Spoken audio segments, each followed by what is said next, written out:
अस्सलाम वालेकुम, मेरा नाम डॉक्टर हिरा है। I am consultant dermatologist and aesthetic physician and I am working in the aesthetic clinic DHA branch.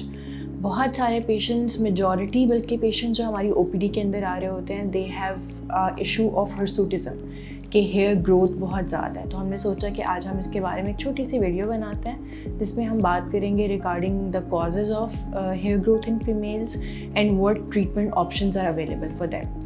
So starting with the causes, सबसे जो most common cause जो कि हिर्सुटिज्म का या हेयर ग्रोथ का होता है फीमेल्स के अंदर, दैट इज़ हार्मोनल इम्बैलेंस। जैसे PCOS के पेशेंट्स होते हैं, PCOS के पेशेंट में इट्स वेरी कॉमन कि उनके अंदर थिक टर्मिनल हेयर्स निकल आते हैं। उसके अलावा बहुत सारे इस तरह के पेशेंट्स भी होते हैं कि जिनके अंदर कोई इस तरह की वो मेडिसिन खा रहे होते हैं जिससे हेयर ग्रोथ हो रही होती है। किसी किस्म की कोई इस तरह की क्रीमें आपने लगाई हुई हों जो कि ओवर द काउंटर लोग ले लेते हैं, फॉर इंस्टेंस जिसमें स्टेरॉइड होता है, वो भी आपके चेहरे के ऊपर हेयर ग्रोथ करता है। फिर वो लोग जो ओबीस होते हैं, obesity is also a reason because उसमें एंड्रोजन की सिक्रीशंस बढ़ जाती है which leads to hair growth on the face. जिस एरिया में हम लोग रहते हैं, लाइक साउथ एशियन वुमेंस के अंदर टेंडेंसी ज़्यादा होती है of developing hirsutism, so that is another cause of hair growth. ये सारे कॉजेज़ हैं जो कि हेयर ग्रोथ करते हैं। सो बहुत ज़रूरी है कि आप लेज़र तो डेफिनेटली आपने करवाना है, आप लेज़र करवाएं, लेकिन उसके साथ साथ आपने अपना अंडरलाइंग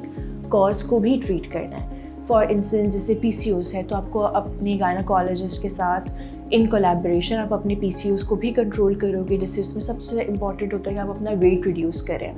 फिर अगर किसी का hair growth is secondary to thyroid, hypothyroidism is a very common cause of hair growth, तो उसमें आप अपना थायराइड लेवल भी कंट्रोल करोगे। फैमिली हिस्ट्री भी एक बहुत इंपॉर्टेंट कॉज होता है। जनरली जिससे फीमेल्स आ रही होती है उनकी मदर्स में, उनकी और सिबलिंग्स के अंदर भी हेयर ग्रोथ की हिस्ट्री होती है। सो येस, फैमिली हिस्ट्री और genetics also play a role in the cause of hair growth. अब हम बात करते हैं कि क्या क्या ऑप्शंस अवेलेबल हैं। The most common, the most famous FDA approved treatment is the laser for hair removal.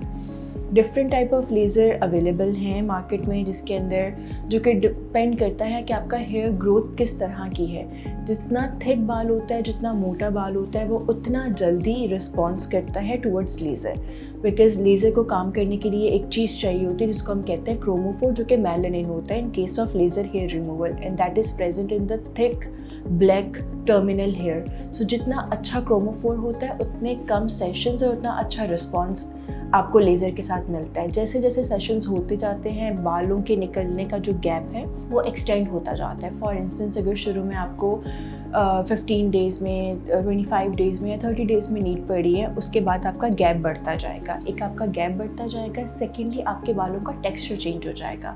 जितना थिक बाल स्टार्टिंग के अंदर होता है विच लाइक 3-4 सेशंस, वो बाल पतला होना स्टार्ट हो जाता है, जैसे एक रुआ टाइप फीमेल्स के फेस के ऊपर होता है। सो उसमें डिफरेंट ट्रीटमेंट ऑप्शंस अवेलेबल हैं। वो जब आप आते हैं, डॉक्टर को कंसल्ट करते हैं, डॉक्टर आपकी हेयर ग्रोथ देखते हैं, देन हम रिकमेंड करते हैं कि which type of lasers we want you to start on. उसमें ND egg होता है, उसमें डायोड है, उसमें different type of laser machines are available.